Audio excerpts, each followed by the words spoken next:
부장 때문에 회사 못 다니겠어. 내 팀장은 진급하더니 더 유난스러워졌어. 직원들끼리 얘기를 나누다 보면 항상 나오는 불평입니다. 직접 해도 될 일을 부하 직원들에게 다 떠넘기고 예민할 때 찾아가며 화를 버럭내는 등 기분대로 행동하기 때문에 불만이 속출합니다.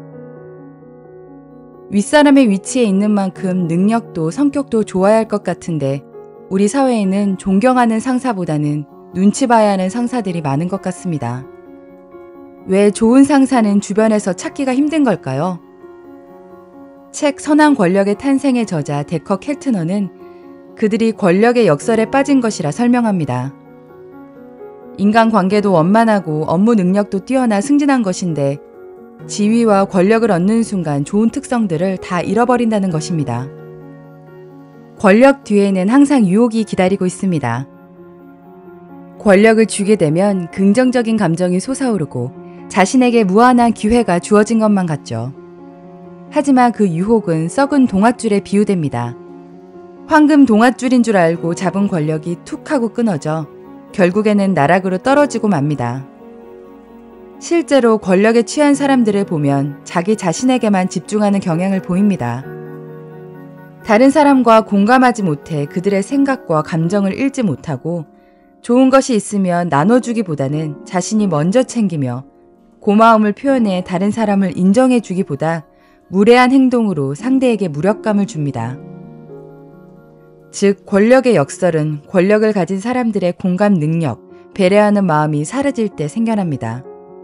이와 관련된 실험 결과도 있는데요.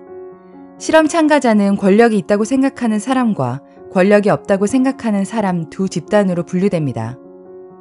이들에게 3개의 얼굴 사진을 보여준 뒤 각각의 사진이 어떤 감정을 표현하고 있는지 4개의 보기 중 고르겠습니다. 정답은 결단력 있는, 걱정에 사로잡힌, 고집하는 인데요. 실험 결과 평균 정답률은 70%였습니다. 하지만 자신에게 권력이 있다고 생각하는 사람들은 평균보다 낮은 점수를 기록했습니다. 권력에 대한 자각이 공감 능력을 떨어뜨려 타인의 감정을 제대로 읽어내지 못한 것입니다.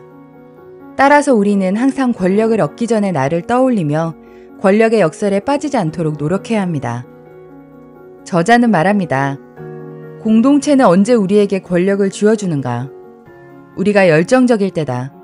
우리가 다른 사람의 이해관계를 우렁찬 목소리로 강단 있게 옹호할 때다. 우리는 언제 영향력을 가질 수 있는가? 우리가 너그러울 때다. 다른 사람의 말과 행동을 귀히 여기며 그것에 공감하고 같이 할 때다. 권력은 타고난 것이 아니라 타인들로부터 주어진 것입니다. 그 사람이 열정적인지, 너그러운지, 평정심을 유지하는지, 열린 마음을 가졌는지 등을 검증한 뒤 우리라는 공동체를 위해 행동해달라고 권력을 부여한 것입니다. 그러나 수많은 권력가들은 이 사실을 망각한 나머지 지지자들을 무시하고 아나무인의 태도로 권력을 휘둘러 결국에는 권력을 잃고 말았습니다.